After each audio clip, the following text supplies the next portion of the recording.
Welcome to the Functional Aesthetician Podcast. I'm your host, Samantha Dench. Today, we have a special guest, Kelsey Ale. She's a functional nutritionist and women's hormone health expert. We are going to discuss skin changes during perimenopause, but what I'm the most excited about is that Kelsey's going to talk about insulin resistance and why women struggle to lose weight during this time. And teaser alert, it's not just because of your diet and exercise plan. Let me introduce Kelsey. Kelsey Ale is a functional nutritionist and women's hormone health expert. She helps women in their 30s and 40s navigate perimenopause with clarity, confidence, and a deeply supportive, science-backed approach.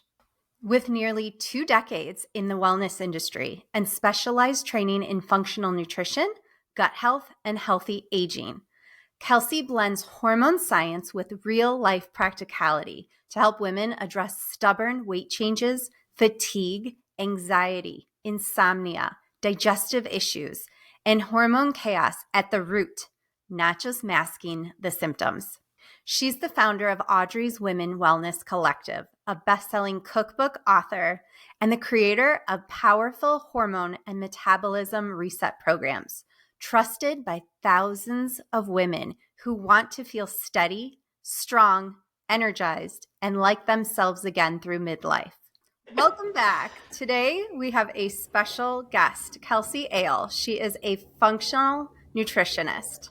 Welcome, Kelsey. Hi, Samantha. Thank you so much for having me. Yeah, I'm super excited you're here. Me too. So I'm going to have you kick this off and share a little background about yourself and how you got to where you are today.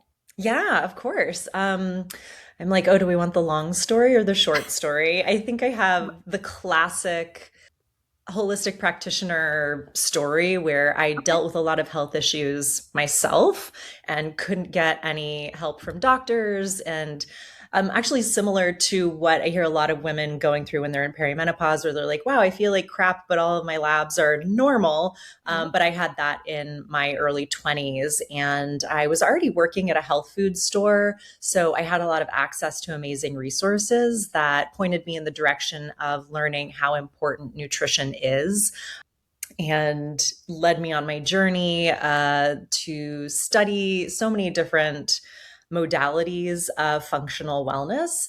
But ultimately, I always kept coming back to nutrition as being a really core piece, and also a piece that a lot of people miss or misunderstand. I've been able to heal all of my own issues through nutrition and supplementation. And I also like to acknowledge that when I think about holistic medicine and holistic wellness, I think there's totally space for allopathic medicine and more traditional medicine. I think it definitely has its place, but it's always ideal to do as much as you can kind of naturally first, and then use that as the adjunct or like the cherry on top to fill in the gaps if you need it. So I never like people to think that I'm anti-traditional medicine, but But my journey definitely was a lot of disappointment with traditional medicine. So I've done as much as I can, and just wanted to share that with other people. So I've been pursuing that as a career now for, almost 2 decades. Wow. That's amazing. And I feel like that happens with a lot of like holistic people. We have a journey where we're trying to fix something and we're not getting answers, and we stumble on something and we're like, oh, this works. I'm going to learn more. Mm-hmm. And like, why doesn't everyone else know about this? Why isn't everyone talking about this? Exactly. Yeah. So you have your own journey as well. Yep. Yeah. Mm-hmm. Yep. Don't we all? That's how we get to where we are. Totally. I know. I want to focus on perimenopause and skin problems you see, and how does nutrition play a role in that? Yeah, I think that is a really big pain point for a lot of women, particularly, again, like I said, is we're like perimenopause is kind of like a lot of the other instances we find ourselves in where traditional medicine can sometimes quote unquote fail us or maybe not catch the nuance of what's going on. But one of the big things that I think women need to understand is the relationship to blood sugar and blood sugar balance and nutrition, how their needs change in perimenopause because of that hormonal component, and particularly fluctuating estrogen levels. And all of this, it's all kind of I like to think of it as a sweater where if you pull one thread, it affects the entire sweater, right? So all of the things we're talking about, whether it's skin, blood sugar, digestion, even, all of these things are interrelated and have a lot of common foundation. But I know you and I were talking about blood sugar being so key. So I was going to focus on that a little bit today, if that's okay. Yeah, that'd be great. Awesome. Cool. Yeah. So where do we want to dive in? I know you're focused mostly on perimenopause. So why don't we talk about perimenopause as a generalized term, but also like how do the estrogen and how do your hormones play a role and how does that affect blood sugar? And I know for a lot of my clients too, they come in and they're like, I'm eating well, I'm exercising, I'm doing all the right things, but I seem to be gaining weight. So I feel like that right there is a piece that most women are missing. No, I totally agree. And I have to say, I am a contributor to and a lurker on a lot of perimenopause forums. And that's like the number one thing that women in perimenopause are frustrated with is literally I'm doing everything I think I'm supposed to be doing. I'm doing everything right. And yet I feel like crap. I'm gaining weight. Nothing is changing. And I'm miserable because they are following these really restrictive protocols. And I think the biggest thing that we need to understand is just how the foundational physiology of our body is changing in the process of perimenopause.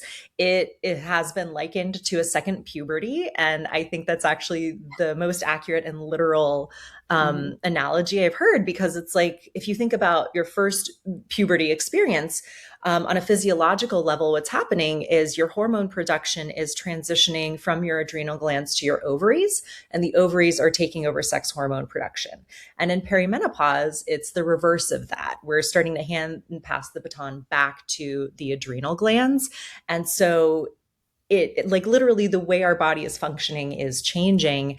And so the things that we have been doing to stay in shape and feel great in our bodies don't work anymore. I like to say also that it's like you can't use a 25-year-old strategy on a 45-year-old body because the puzzle pieces don't fit.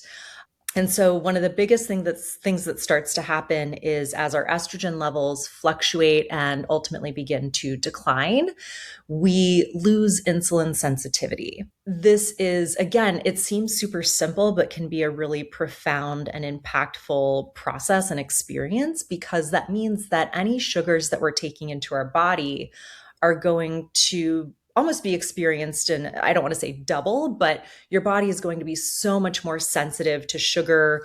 Your insulin resistance declining means that your body is going to be storing more of that sugar as fat.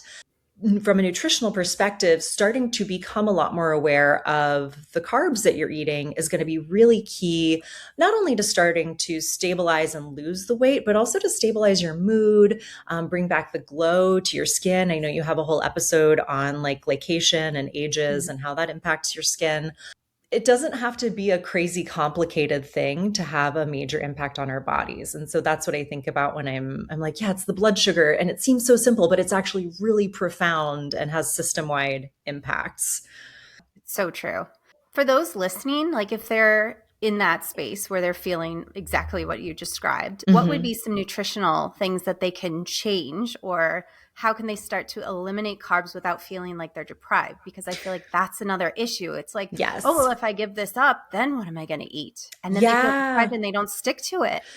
Totally. Yeah. I mean, I think it's really important to consider these things. Kind of like you said in another episode, that it's like, I want to empower and educate. I'm not here to like tell everyone to be miserable all the time. I know. Yeah. Exactly. Yeah. So again, it's like opening up your mind and understanding that just because the way your body processes sugar is different now doesn't mean you can never eat sugar again. It does mean that looking at your daily habits is going to become really important. I think one of the most helpful things that women can do is take a few minutes to check in with their own symptoms. Sometimes keeping a food journal is helpful with this, but try to start to identify if and where you are in a state of blood sugar dysregulation, because there are 3 distinct phases that we can go through before we get to a place like type 2 diabetes, which is like the ultimate blood sugar dysregulation. I actually have a quiz that I can send to you to link in the show notes if women want just like a quick questionnaire to walk through to kind of help identify this. The first phase that a lot of women go through is actually hypoglycemia, which is low blood sugar. And you wouldn't think that's a problem, except that it is part of a larger pattern of more fluctuations between eating carbs, having an intense response, your body over releases insulin, and that drops your blood sugar, plummets it sometimes to a really uncomfortably low space. And I think a lot of us are familiar with the experience of feeling hangry or fatigue between meals. Like you can eat and then 2 hours later, you're like, I'm freaking exhausted. Sometimes that can actually be an early indicator of hypoglycemia, which between hypoglycemia and insulin resistance, these 2 phases are actually relatively easy to address. And they're the first 2 phases in our blood sugar dysregulation. So one of the first places to start, if you're noticing this, is to try to reduce the amount of sugar you're eating. And we can have our sweet sugar or we can have our salty sugar. So it's important to remember that pretzels are also sugar, just like jelly beans are sugar. It's just packaged a different way. So starting to look at what we would call the simple starches, reduce those, focus on more fiber-rich whole foods sources of starch. So eating brown rice instead of white rice, choosing sweet potatoes, even white potatoes. One fun, because we're geeks about science. One really interesting technique you can use to actually change the fiber and starch type in your white potatoes is to cook them and then let them cool off completely. And that transitions the starch to a resistant starch so that when you eat the potatoes, when you reheat them, it doesn't spike your blood sugar the same way. So you can start to, I know, right? That's crazy. Cool. Yeah. Super cool. So focusing on eating more starchy vegetables and even more vegetables than grains if possible. But when you're choosing grains, have like a brown rice bowl instead of a sandwich, right? Trading out bread for like a less processed form, trading out pasta for a less processed form of that grain is going to increase the fiber, which is also going to help stabilize the blood glucose because it slows down how your body digests that carb, which means it releases the glucose into your bloodstream more slowly. So you don't get those spikes and then the drops. If we're moving into the next phase, which would be insulin resistance, you're going to maybe not have any symptoms at all, actually, because insulin resistance can mean that you have higher resting blood glucose levels, which can kind of feel great. Like you can feel like you have energy and you're ready to go, but you don't necessarily need all of that sugar energy in your blood all of the time. So if you are in a phase of being insulin resistant, then getting a little bit more strict and maybe eliminating grains altogether, maybe going on a paleo type diet for 30 to 60 days can be enough to start to resensitize your insulin receptors. And again, I want to bring it back to this doesn't have to be a permanent lifestyle adjustment. Right. Yeah, but it can be like think of it as like a quote unquote sugar cleanse where you're just focusing on whole foods, especially prioritizing protein. That's going to be super important for a multitude of reasons. I've been on my protein soapbox lately, so I'm like, we could have a whole other episode about protein. I'm a carnivore, so yes. Oh, amazing. Nice. Yeah. Are you doing carnivore diet specifically or? Yep. Oh, yeah. Wow. Okay. Tell me, can we take a tangent here? And I would love to hear, tell me about your experience with carnivore diet. Cause that's also right. For a lot of people considered an extreme, but also for some people can be incredibly helpful. Yeah. Yeah. So it's interesting because I used to love salads. I used to eat Brussels sprouts and broccoli because I did keto for many years. And I was always bloated and gassy. My boyfriend's got Hashimoto's, so he's always doing research on this too. And he was like, I think we should try carnivore. He's like, let's try it for 90 days. And 2 years later, we're still doing it. And it's funny because that was one of the first things I noticed. The bloat, the gas, all of that was gone. And my digestion improved. So nice. It's actually you would think, oh yeah, you're going to get all backed up by not eating any grain or fruits, vegetables, but So are you, okay, I would love to hear what exactly, if you could give me a detailed breakdown, because I've talked to other Yeah. people who do carnivore and they're like, oh, well, I do meat and a little bit of fruit and a little bit of honey and da da da. So what's your variation of this that's worked for you? I am like, I would say 99% meat. I will eat like blueberries because those don't bother me. Hmm. And then if I go out to eat, I'll put an avocado on my burger, or sometimes I'll eat asparagus, but that's about it. Hmm. That's like my cheat. I know. I love it. That's awesome. So, I'm so curious too, and I might just be taking us off on a tangent now, no, you're but fine. again, for another episode, Right. I'd be Yeah. really curious to see what your microbiome looks like right now, Yeah. because that's such, as we're changing our diets in any way, we're always going to be impacting our gut microbes. Right. So have you had a chance to run any tests, or is that something that hasn't come up for you yet? Because you're just like, I feel better. So Yeah. No, I yeah, haven't. I just got licensed as a functional medicine doctor. So I'm like, cool. I just did my hormones. So I've been Nice. kind of working on the perimenopause, but yes, the gut Hmm. test is next, just because I want to Nice. know, like, I want to see Yes, the baseline of where I'm at, but totally. Yeah, it can be yeah. super interesting. I geek out Yeah. on tests. Oh, that's something I want to talk about. The Hmm. microbiome and how quickly it adapts. Yes. Yeah, it can adapt within 2 weeks. It's Um, amazing, right? it's fascinating. Yeah. Yes, and it is so much more influenced by diet than I think any of us realize. And bringing it back to the sugar conversation and Yep. shifting your sugar intake. Yeah, you can reshape your microbiome in as little as 2 weeks, and diet actually has more of an impact on your microbiome than taking antibiotics. My mind was blown when I heard that, because you think when you're taking antibiotics, you're like, get carpet bombs, everything. That's the most intense. But actually, just changing your diet, and for a lot of people, adding more varied fiber is going to be one of the biggest and best ways to build microbial diversity, which is the number one indicator of gut health. It's such a, I call it the foundation of health in the body. I think gut health really Yep. is where all other health emanates from. Yeah. And the fact that we have so much control over it, I think is Mhm. really hopeful, especially Right. for women who are experiencing bloating, women who are experiencing a lot of negative symptoms associated with perimenopause or poor digestion.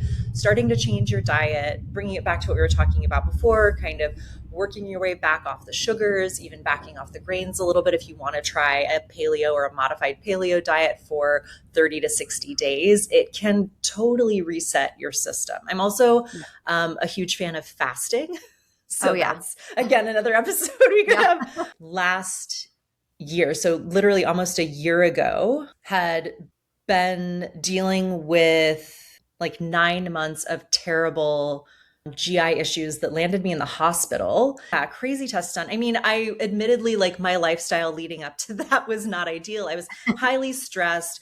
I was Yeah. drinking more than I normally would. It wasn't a ton, but still for my body, I was like, oh, having a few glasses of wine a couple nights in a row for Yep. me wrecks me. And then more stress piled on top of that.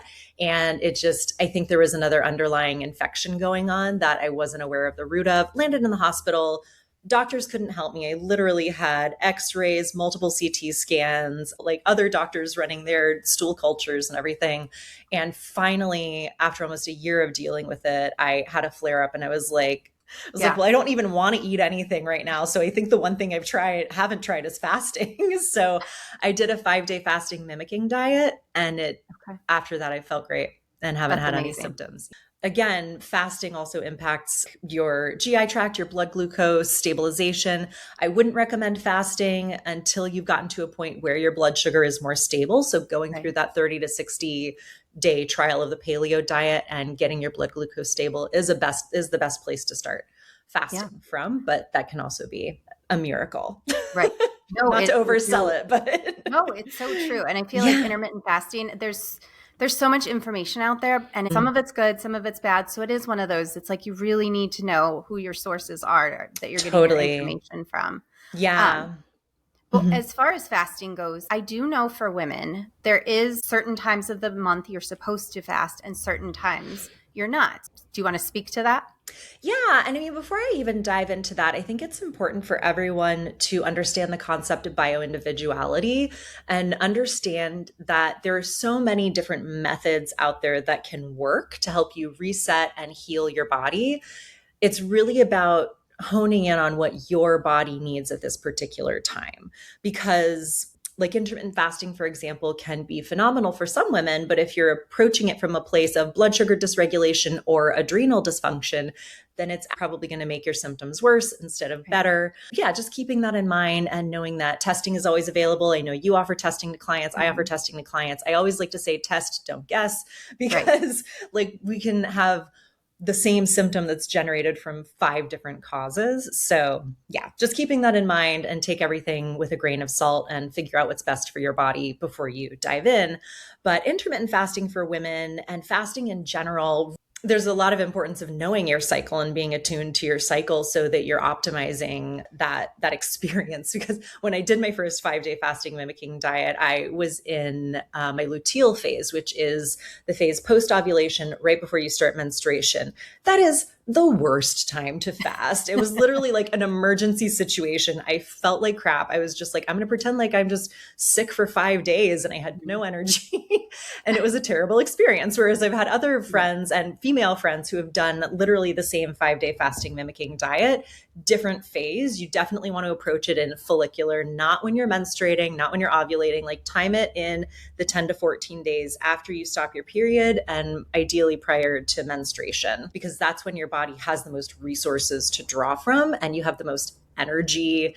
So you're not starting in a deficit, right? Because after ovulation and when we get into that luteal phase, where it's almost like preparing for hibernation and the shedding, and like we're stockpiling our resources. It's not a time to be getting rid of resources by not replenishing them through eating food. So, because I know you also work with women as far as like skin goes. Do you want to talk about like some skin changes for them to notice, like as far as like during perimenopause, and even if they're doing fasting or changing their diet? Yeah. I mean, I think just glow. You'll notice more glow. Right. Because I know, again, you've talked about this in some other episodes, but everything that you're doing when you're making these changes is going to support detoxification. When you're increasing your fiber consumption, you're going to be shunting or excreting spent hormones more effectively. You're going to be balancing your blood sugar. You are going to be absorbing nutrients more efficiently. So you're also going to be reducing inflammation, and imbalanced blood sugar and inflammation and toxins can lead to the symptoms and signs of dull skin and fine lines and wrinkles. And I found it really interesting too, like earlier on in my career when I was like, a lot of fine lines that we see on our skin aren't wrinkles per se. It's just indications of inflammation or dehydration. It can be really amazing the changes you can notice systemically, because again, the sweater analogy, everything is connected. When you start to change your diet. So I just think of it as like you get increased circulation, more glow, fewer fine lines, just you look healthier overall. Yeah. And do you find that to be true? Yeah. No, it 100%. Yeah. The other piece I feel like is the American diet is so full of processed foods and sugars. And I feel like it's causing glycation. And I feel like that's a big one too, that's causing premature wrinkles. Cause I do have clients that come in their 20s and I'm already seeing fine lines. And like, we shouldn't be seeing this yet. Yeah, no, it is. I would say I'll venture to say it's scary, especially because I think it just has a lot to do with what's available to us, I'll say. And it's like, unless you have more resources, both financially and access location wise, and an understanding of what to look for and avoid. If you're just eating what's there because it's called food and you assume that if it's sold, then it can't be bad for you, then you're going to end up with all of these like unintended consequences. So the 20-year-olds, I know. I'm like, no, you have so many stem cells. Like your body's still regenerating. I know. Yeah, exactly. Estrogen in food. Right? We didn't touch on that enough, did we? No, I think that my approach about like hormone balance and hormones has a lot to do with increasing fiber intake to make sure you're not recycling spent estrogen, particularly as we're getting into perimenopause. A lot of people think that perimenopause and menopause is just about the decline of estrogen, but actually, as I'm sure you are well aware, that perimenopause is actually a wild roller coaster of ups and downs and ups and downs and crazy all times of the month. So we start to have more symptoms of estrogen dominance before we have more consistent experiences of estrogen depletion. Getting fiber in is going to be helpful. Again, balancing your blood sugar because of the erratic nature of estrogen. You're not getting that insulin response support from estrogen that you normally would, but they do go hand in hand because inflammation is going to be throwing your hormones out of whack, and your hormones being out of whack is going to drive inflammation. And so that's another point that I come to often when I'm talking about hormones and diet is really just reducing inflammation as much as possible, which one of the best ways to do that is to start to reduce sugar. If someone listening's, all right, I want to start working on my hormones. I want to start working on my blood sugar. I want to just make some little changes. What would be a good diet plan that they could follow? Because I feel like there's so many out there and there's so much information out there. And I've had clients tell me this. I'm so glad you gave me this information because I didn't know where to start because it was too overwhelming. Yeah. And I feel like that stops a lot of women from even taking action because of the overwhelm. Yes. Yeah. And I think I'm really glad you brought that up because I do think that's so important for women to feel empowered by the information and not totally swamped by it. And like they end up not doing anything because they want to get it right. Any place you start is going to be helpful. I think investing in a 32 to 40 ounce water bottle that is stainless steel or glass is a foundational element, because if the one thing you start doing is drinking 2 to 3 liters of water a day, that's going to be helpful. If you want to move beyond that, don't keep any high starch or sugar-based foods in your house. Doesn't mean you can never eat them. Don't buy them at the grocery store. Don't create the opportunity to eat them on a daily basis. If you want to go a step beyond that, cut out white processed grains. So choose brown rice over white rice. Even if you're eating gluten-free, get steel cut oats instead of rolled oats. Avoid processed gluten-free products. Make things brown in addition to the vegetables. And then beyond that, start making sure you get in 4 to 6 cups of vegetables a day to get the fiber. Make sure you're getting in protein and really focusing on getting fiber and protein in all of your meals. And if you want to go beyond that, look at doing that paleo diet for 60 to 90 days, because I love that not only is it guiding you to cut out the processed and refined foods, but it also cuts out a majority of the common food allergens. And food sensitivities and food allergies can be a major underlying cause of inflammation that's really hard to pinpoint for a lot of people, because I will say food sensitivities specifically, you don't have a true allergy to it. If people have a true allergy to something, you usually know and you have to carry an EpiPen. But if you have a sensitivity to something, it can be hard to tell what that thing is that's causing the bloating, that's causing that like puffy water retention. And I love that the paleo diet cuts a lot of those out. So again, it's like a full system kind of detox. You're resetting your blood sugar. I think it's a great place to start. But again, you can work your way through these steps. And the most important thing is to choose a habit that you can be consistent with.